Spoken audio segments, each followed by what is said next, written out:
This is music, and this is a bunch of albums whose covers do not represent the music on them.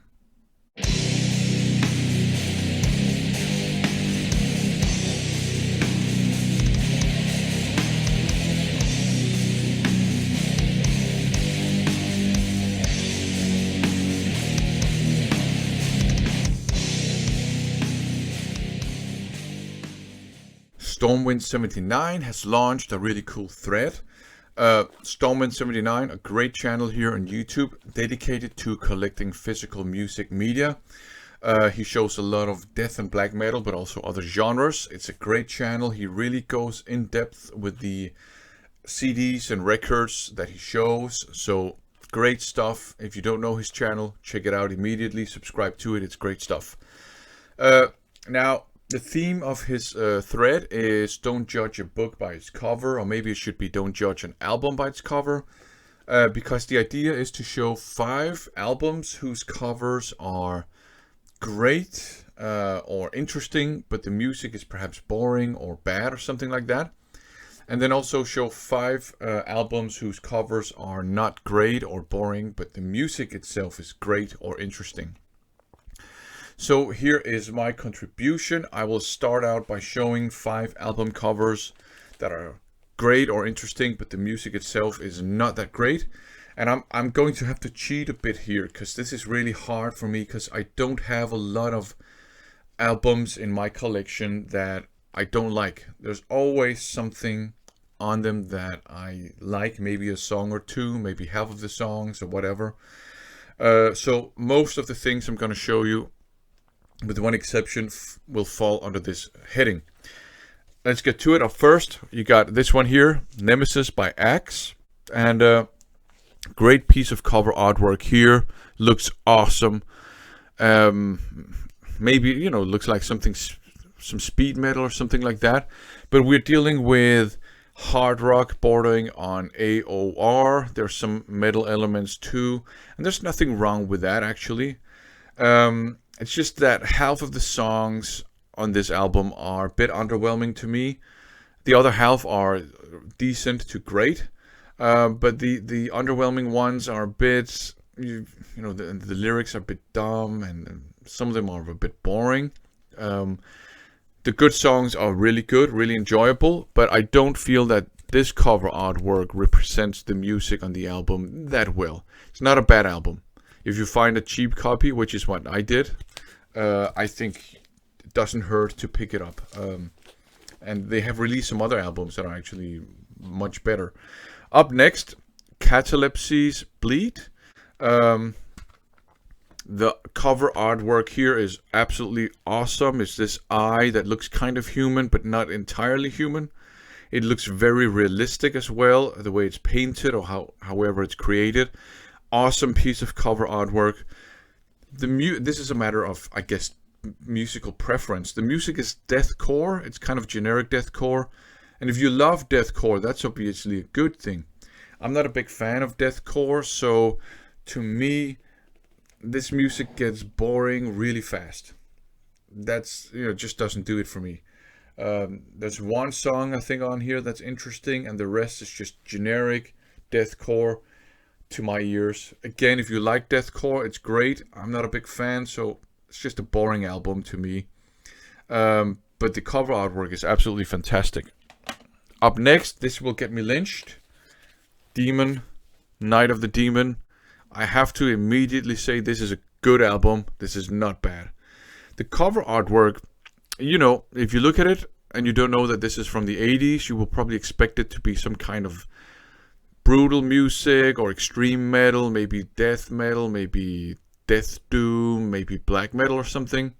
And then you look at it and you see, it's from the 80s, and then you will probably expect it to be some kind of dark, doomy kind of stuff. It's not what it is. It's heavy metal, hard rock, and it does not have any of the brutality or dark edge, or, with one exception, that the cover artwork kind of seems to express. The opening track on side A, however, does sound like some kind of satanic ritual. which is kind of dark actually, but the music itself is then more like, you know, standard 80s heavy metal.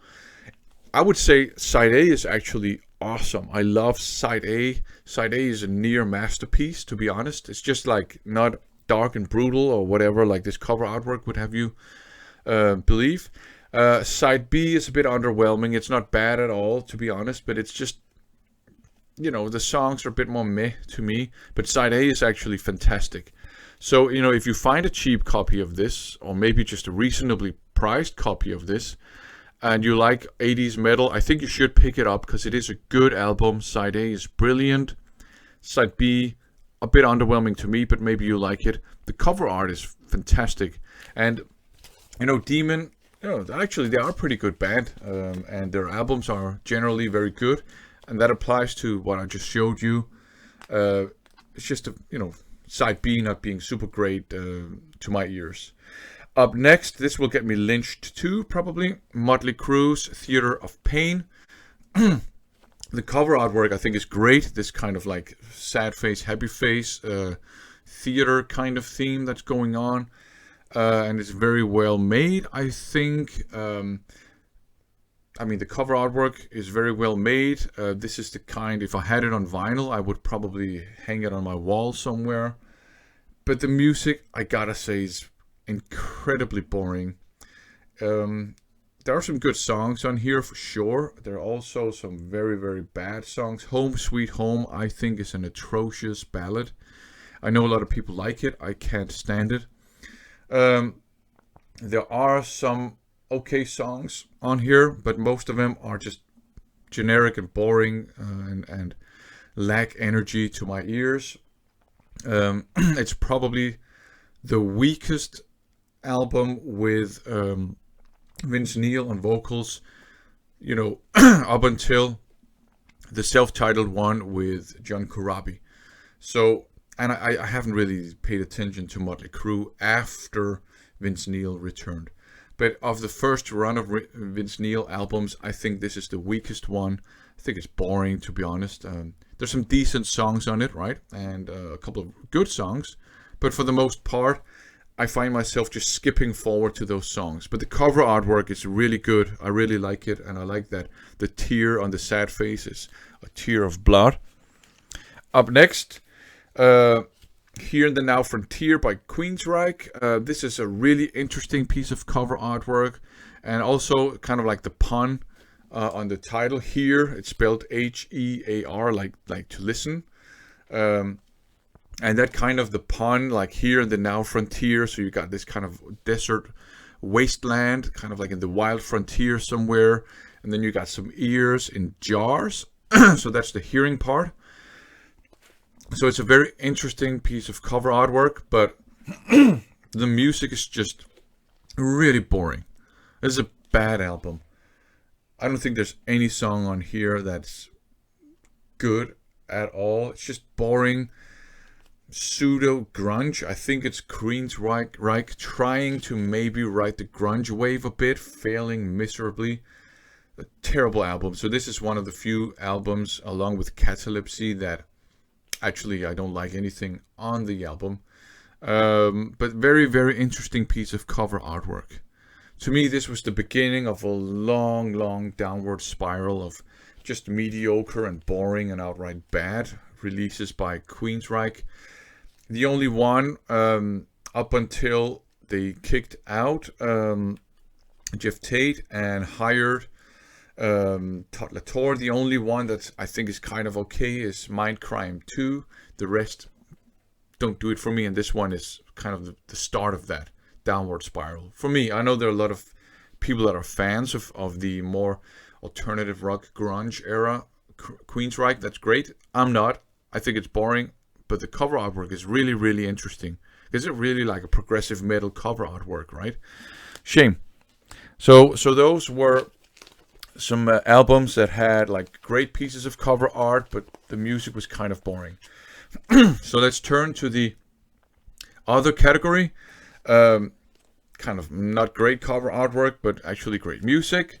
Starting out with this one here, Unstoppable Force by Agent Steel. I don't think this is a terrible cover artwork per se, but compared to Skeptic's Apocalypse, which I think is actually awesome, I really like that, the cover artwork, or Mad Locust Rising, that piece of cover artwork, I think this is a bit underwhelming.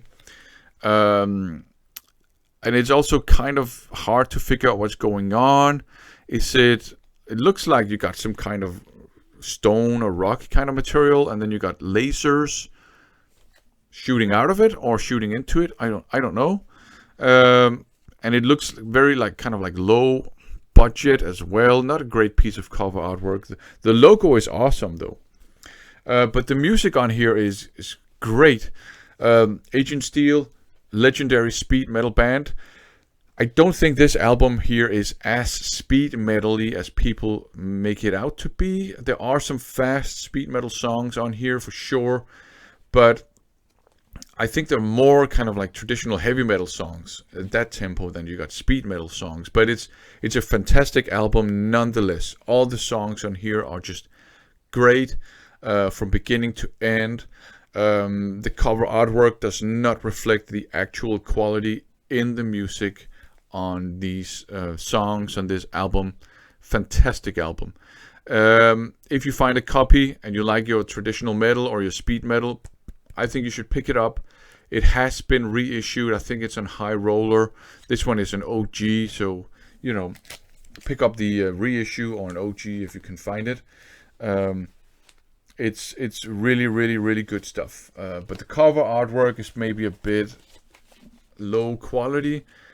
But I gotta say, although it's low quality, I kind of like the cover artwork as well. I actually have a framed copy of just the outer sleeve framed on my wall.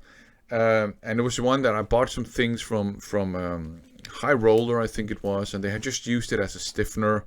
So I actually like the cover artwork, but it is admittedly kind of like low quality. It's hard to see what's going on. Does not reflect the quality of the music on the album. And I think the same thing kind of applies to this Killer Elite by Avenger 2. So you basically just have the logo and you have the title and you have some art that I don't know if it's supposed to look like tin foil or a sheet, or I don't know exactly, but it's pretty boring. The logo again, awesome. I really like these kind of 80s looking logos. The cover artwork, it's not bad. I don't dislike it at all, but it is kind of boring. And it doesn't reflect the music on here, which is great. Kind of like somewhere in between new wave of British heavy metal and speed metal. Very good stuff actually musically, but the cover artwork, yeah, it's a bit underwhelming. Speaking of underwhelming cover artwork, Conspiracy. This doesn't even qualify as artwork, does it? Just the name of the band and the album itself titled on black background. Yeah, I know. Does it even qualify as anything you can say is boring or anything? It's just text on a black background. I guess the only thing that's interesting is that it's, kind of like perpendicular or whatever. It had this weird angle or whatever. The music is pretty cool. Power trio music. It's hard rocking. There's some traditional metal elements as well, and there are even some punk elements. There are times where they play. It's not like speed metal or death metal or anything like that, but at times they play so fast for like an 80s power trio hard rock band that it seems like it's just about to fall apart at the seams. Other songs are just solid, straight up hard rock songs. So the music is pretty decent, and some of it is actually great, but you don't get that from just this cover artwork. I mean, this doesn't represent anything, the cover artwork. The music is actually pretty good. It's a bit of a rarity, this one, as far as I understand. So most copies out there are a bit pricey. I was fortunate enough to find this copy actually at a very, very, very, very favorable price. But If you can find that and you like your hard rock and your power trio music and you don't mind a bit of a punky edge, I don't think it hurts to pick it up. Up next, this is just silly. I mean, this cover art just looks silly, right? It looks dumb. They look like they're trying to be Judas Priest, or maybe it looks like they don't know what they're doing. You got a couple of guys trying to look serious, and then you just got the bass player in the background looking like somebody just told him a joke or something. Mad Aseman. But it's actually very good, actually extremely good. Traditional 80s heavy metal. I get a lot of Accept vibes to it. The songs are actually great, and they're not silly at all, right? They don't have the silliness that this piece of cover or of a photo really shows. And I guess this is a genre of record covers that I always found a bit boring. The ones that are just band photos. I know that was almost like standard back in the 60s and 70s, and that carried on a bit into the 80s, but you know, you also started having really cool cover artwork with Iron Maiden and Judas Priest. Already did that back in the late 70s, right? Actually throughout the 70s. So this is kind of silly and it's kind of old-fashioned. It does not reflect how great and kind of edgy for 80s metal that the music actually is. Up last, this is also super boring, you know, the cover art. This is Zoltan, Book of Kings. It's just, I think it's clouds that are made to look kind of brown and yellow, and that's not the greatest combination of colors. Musically, it's actually very good. It's kind of like traditional heavy metal, hard rock with lots of groove to it. Great performances on the instruments. It's actually a very good album. I think I paid 5 Danish kroner for this one. Very cheap, considering that I think it's a bit of an obscurity and I don't think it's very common. So yeah, actually very good music, but super boring cover artwork. I think we can all agree on that. But yeah, if you like heavy metal, hard rock, and you happen to come across a copy of this, I don't think it hurts to pick it up. But the cover artwork doesn't invite you to pick it up, does it? It invites you to go to the bathroom. Let's just put it like that. The music, however, awesome. So that was my contribution to the Don't Judge a Book by its cover thread. Do check out Stormwind79's channel. Subscribe to it if you don't already know it. It's great stuff. Thanks for watching.